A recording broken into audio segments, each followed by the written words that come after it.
Le rappel d'André Onana ne réglerait pas le problème de l'équipe nationale du Cameroun. Le problème resterait entier. C'est évident que cette sélection nationale a un problème.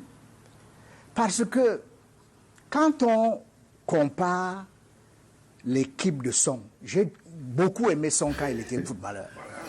Tout le monde a aimé Son quand il était footballeur. Mais cet amour ne s'étend pas à sa fonction d'entraîneur. Quand je compare l'équipe de Conceição à l'équipe de Son, mais c'est le jour et la nuit. Hein? Autant on était vraiment impressionné par le football de l'équipe de Conceição, autant on a envie de s'arracher les cheveux quand on voit l'équipe de Son. Encore que je n'en ai pas. C'est-à-dire que j'ai envie de m'arracher le cuir chevelu quand je vois l'équipe de Son Bahanak jouer. Même si par extraordinaire on se qualifiait pour la Côte d'Ivoire, ce n'est pas sûr qu'on gagnerait la CAN en Côte d'Ivoire. Donc le problème reste intact. C'est un problème qui reste intact. Et moi, j'aime beaucoup Eto'o, je l'ai aimé comme joueur. Ce n'est pas sûr que je l'aime comme président de la FECAFOOT. Et ce problème-là, plus on prend du temps à le régler, plus il va devenir viral. Il va devenir encore plus important. Parce que si on se fait battre, ou on se fait éliminer par le Burundi, mais ça va devenir un capharnaüm. Bon, donc, moi à la place du ministre, n'est-ce pas, après notre défaite contre la Namibie, j'aurais fait venir le président de la FECAFOOT et je lui aurais dit où est-ce que l'équipe nationale est en train de partir. Est-ce que vous-même, président de la FECAFOOT, vous avez été un très grand joueur parmi les 4 ou les 5 attaquants que le monde ait connus récemment. Est-ce que vous pensez que cette équipe-là est dans la bonne direction? Le Cameroun, c'est un pays où on tue le talent. C'est-à-dire que voilà un monsieur qui brille chez le blanc, mais on n'a pas su reconnaître sa valeur ici. Parce qu'en fait, le problème en Coupe du Monde n'était pas un problème de gardien. Parce que le recteur l'a dit tout à l'heure. C'était un problème de système.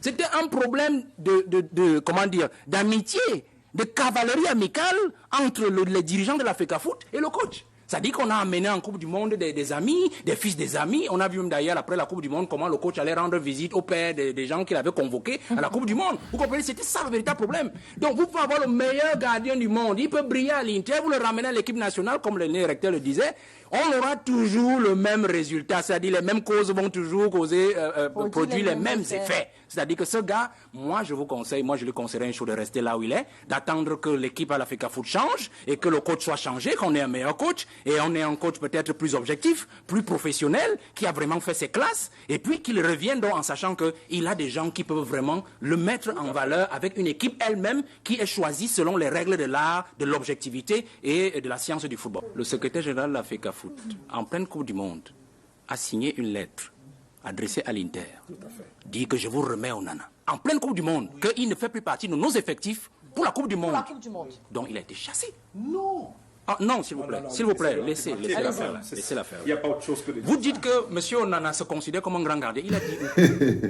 Il a dit où? Vous dites que c'est une affaire disciplinaire et en même temps vous dites que ce n'est pas une affaire disciplinaire. Attendez, il y a des instances disciplinaires à la FECAFOOT. Ça veut dire que si vraiment il était avéré qu'il a été indiscipliné, vous l'aurez traduit au conseil de discipline comme on avait traduit. S'il vous plaît. Comme on avait traduit par le passé le président de la FECAFOOT quand il était joueur avec beaucoup d'autres après la débâcle de 2010, une affaire de ce genre. Oui, bref. Le quatrième moment, c'est quoi? C'est que aujourd'hui, quand vous parlez de l'affaire Onana, vous dites que il n'est pas un si grand joueur comme on l'estime. Pourquoi donc vous écrivez à l'Inter pour le ramener? S'il n'était pas si grand joueur, si vous n'en aviez pas besoin. C'est ça le véritable problème, M. Basson. Qu'est-ce qui arrive à notre pays? Pourquoi il faut toujours que nous ayons des problèmes? Où est-ce que ça se passe pareillement de la sorte? Il y a quand même un problème que chaque jour dans notre pays, il y a un problème de cacophonie et surtout, de manière générale, de communication. Parce qu'il faut bien que nos gouvernants sachent qu'ils sont des gouvernants du peuple. Ils doivent rendre compte.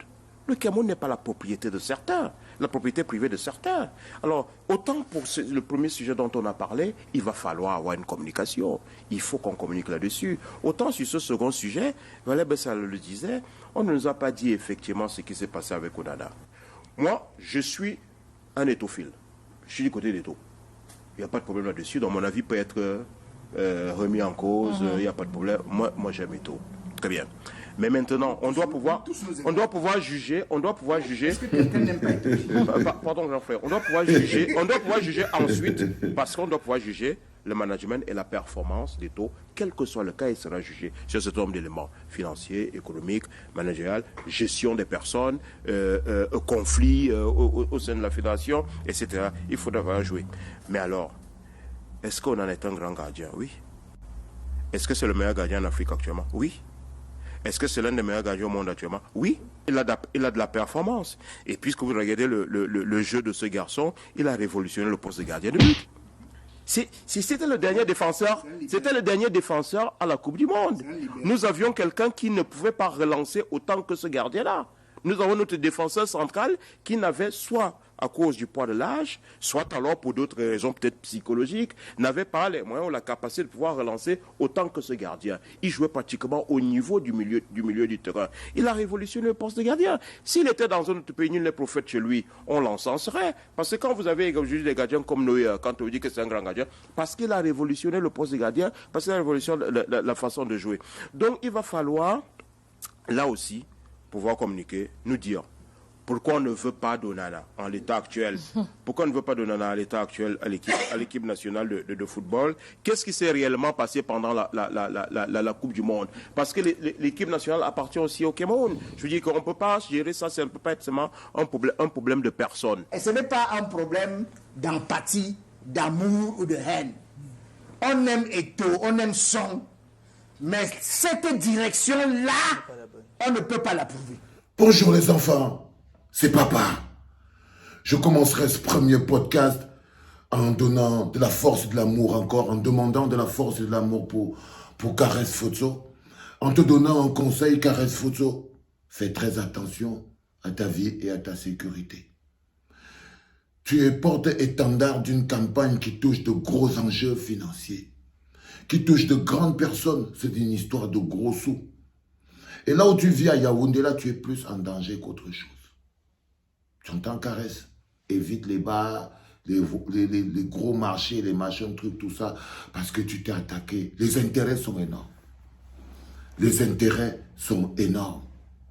Donner aux Camerounais la force et le bonheur que tu as pu nous donner hier, en étant la porte-étendard de ce mot d'avion qui nous a mis bien. Tu as mis aussi une cible sur le dos. Ils vont essayer de t'approcher. Ils vont essayer de te menacer. Il y en a même qui vont penser que tu es la personne qui leur fait perdre de l'argent et ils vont essayer de se débarrasser de toi. Ils peuvent envoyer des gens. Donc ne pars pas dans des histoires de charisme comme ça. Ne pars pas là-bas. Si tu croises un moustique, évite-le. Si tu ne pars pas à boivement, non, ne pars pas là-bas. Si tu croises Malox, va sur l'autre côté. Évite les problèmes inutiles. Si tu croises Steve Fab, passe sous les radars, évite tous ces gars, évite les lieux publics, évite les ceci et surtout évite les médias. Évite les médias. Ils vont vouloir venir te faire dire et faire ce que tu n'as ni dit ni fait. Ils vont enlever ta participation. Ils vont vouloir te faire croire que c'est toi. Et pour te voir faire, pour te mettre une cible sur le dos. Donc, reste concentré pour porter la direction. Mais sache que quand tu as déjà porté le manteau que tu as là, ça a les conséquences. Les conséquences, c'est que beaucoup de gens sont touchés dans leurs intérêts. Et beaucoup de gens se retourneront contre toi parce qu'ils vont trouver qu'ils ont beaucoup d'intérêts menacés. Tu as compris ce que papa a dit? Pas les médias, évite les influenceurs, évite la presse, évite toutes ces choses-là. Et reste concentré sur ce que tu as à faire, nous donner de l'énergie et la force pour que nous, on puisse nous battre. On va passer en mode avion autant de fois qu'il faut, les enfants. C'est même bon pour la santé. C'est-à-dire que tu n'as pas Internet toute la journée, c'est bon pour la santé. Mais dès l'instant où on a fait ça, on fait une parenthèse parce que j'ai fait venir encore ici dans ce bureau André Onana. André Onana, tu vois donc en ce moment précis, ton nom n'est pas seulement utilisé pour défendre tes capacités, c'est ça que j'essaie de faire éviter à Caresse Foto. C'est que des gens utilisent ton nom, tu utilises pour régler des problèmes personnels. Et c'est ça qui est en train de se passer en ce moment. Et je sais que tu es en train de le voir. Et tu es en train de le sentir. Et j'espère que ce n'est pas avec ton accord. Parce que ce qui se passe aujourd'hui, c'est que tu es en train d'être le joueur que moi, le Combi va utiliser pour essayer pas de déstabiliser le foot, de régler un problème personnel avec le docteur Dadis Camara Sami Ndolé. Sauf que tu fais partie de la famille du football. Et que les autres footballeurs te regardent. Les autres footballeurs ont la solidarité de corps du football. Et que tu viennes devenir aujourd'hui le bâton que veut utiliser moi le Combi pour pouvoir régler ses problèmes. Parce que moi le Combi doit régler ses problèmes avec Dadis Camara, mais sans se servir de quelqu'un. S'il est courageux. Parce que ça remonta. Après avoir... J'ai été interpellé quand il a écrit à ton club. Je t'ai dit, c'est Dadis Camara qui devait écrire à ton club. Et maintenant, je vois cette lettre qui est sortie. Il prend le prétexte Andro Nana pour régler les problèmes à son et au docteur Dadis Camara. Ne sois pas la main qu'on utilise pour gifler tes grands frères. Andro Nana, ne sois pas la main que moi, le Combi utilise pour gifler tes grands frères. Parce que si tes grands frères, eux, ils ont envie vraiment de faire quelque chose pour le football, c'est qu'ils sont incompétents. Et je crois que mon problème avec eux, c'est toujours ça. Ce n'est pas que moi, le Combi est mieux. Moi, le Combi n'est pas mieux. Le football doit être géré de manière professionnelle. Et moi, le Combi, c'est un apparatchik videur de caisses publiques. Ça dit que à un moment donné, il faut savoir exactement quel est le problème clair. J'ai un problème fondamental avec le docteur Dadis Camara parce qu'il n'a pas la personnalité humaine pour être le président de la FECAFOOT et il ne veut pas travailler sur lui. Il s'en coquine d'un mec qui s'appelle Rigobert Sombana qui aurait pu jouer un autre rôle. Mais le gars n'a aucune capacité ni compétence d'être le manager sélectionneur des Lions Indomptables. Donc ces deux incompétents, ils sont encore 2 fois plus incompétents parce qu'ils n'ont pas compris qu'ils doivent manager le plus grand gardien du monde, André Onana, c'est-à-dire toi, pour pouvoir faire une pièce maîtresse de l'équipe. Ils se sont crus au-dessus de tout. Ça, je leur en ai voulu. Et je leur en veux pour ça. C'est pour ça que j'estime qu'ils n'ont pas à rester là, à la tête de la FECAFOOT. Mais, il faut savoir qu'au-delà de tout, la FECAFOOT, c'est un pays. C'est un pays. Et les mécanismes de déstabilisation ne doivent pas... Chaque personne qui utilise les moyens de l'État pour régler des problèmes personnels, je ne suis pas d'accord avec lui. Chaque fois que quelqu'un va utiliser les moyens de l'État pour régler des problèmes personnels, je ne peux pas le soutenir. Je dois être quelqu'un qui le combat de tout. Et toi, tu es en train d'être utilisé. Tu te fais passer pour le joueur du ministre. Tu montes, tu descends, ils te manipulent. Les petits politiques, les hommes, ils utilisent ton nom pour régler des problèmes. Et c'est là où il y a un problème. Quand je te dis que moi, le Combi utilise les moyens de l'État, il utilise sa position de ministre. Regarde cette phrase qu'il a écrite, ce truc qu'il a écrit. Le communiqué est sorti. Mesdames et messieurs, les présidents des fédérations sportives civiles nationales, dans la perspective de la redynamisation des équipes d'encadrement technique des sélections nationales du Cameroun au lendemain du processus de renouvellement des exécutifs au sein de la Fédération sportive civile nationale, d'abord, ce n'est pas lui qui doit écrire cette phrase. Il y a déjà usurpation de titre. Ça, c'est le travail de Dadis Camara. Donc, mais il utilise les moyens de l'État. Sa position de ministre, c'est même écrit en bas, le ministre, il utilise les moyens de l'État pour régler des problèmes personnels avec un citoyen qui a des attributions, genre président de la Fédération camerounaise de football.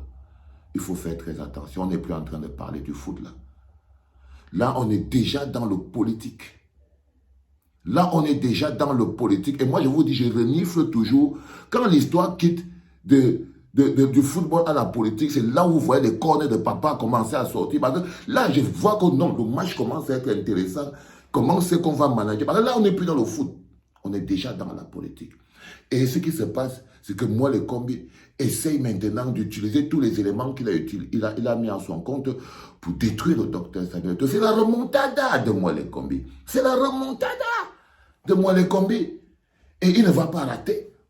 Donc, il a vu qu'en ce moment, il y a les défaites qui sont là. Le peuple est déjà fatigué. Le mythe Samine Dolé est en train de tomber. Je t'avais dit, Samuel, que quand ils seront tous en train de t'écraser, ce sera ton vieux pote Valsero qui va venir encore pour venir soulever toute la carcasse et aller sauver ça. Parce que là, ils vont fuir. Ils vont fuir, mais t'inquiète pas, j'ai gardé assez d'énergie pour te ramasser et te mettre en sécurité, mon petit. Parce que je sais qu'à un moment donné, il n'y a que moi qui va venir te ramasser quand ils auront tous tourné le dos. Donc le gars, il fait ça. Il écrit ce truc.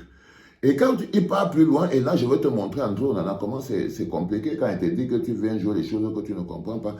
J'ai l'honneur de vous inviter à bien vouloir déposer dans les délais, dans les plus brefs délais, des services techniques du département ministériel, donc du ministère des Sports, vos propositions de nomination des entraîneurs et directeurs techniques nationaux assortis à leur curriculum vitae, ainsi que les copies des diplômes. Donc ça veut dire que moi, les combien organise déjà le casting pour le prochain entraîneur. Encore, il utilise son poste de ministre pour dérouter. Tu vois, Dadis, c'est dans cette situation que tu t'es mis, frère. Et c'est de ça dont je te parlais. C'est de ça dont je te parlais. Je te disais, frère, toi-même, tu fabriques le pungo dans lequel tu vas être noyé. Et ben voilà, on y est. Le premier podcast de la journée, c'est aussi pour te demander, est-ce que tu étais en mode avion hier, Samuel Eto'o? Tu vois, quand le peuple est en mode avion, tu n'es pas là. Quand le peuple est passé en mode avion hier, Samuel, tu n'étais pas là. Je veux seulement te rappeler ça. Que le peuple était en mode avion hier, tu n'étais pas là. Mais tu vois, quand tu as tes problèmes, le peuple va se lever pour te protéger. Mais, quand le peuple se met en mode avion pour souffrir que Internet coûte trop cher, toi tu peux faire les posters avec les gens d'Orange. Il faut que tu comprennes que tu vas devoir choisir ton camp. Tu ne vas pas mentir au peuple tout le temps. Le grand écart va te casser les reins. C'était le premier podcast, le 8h de la clinique, les enfants.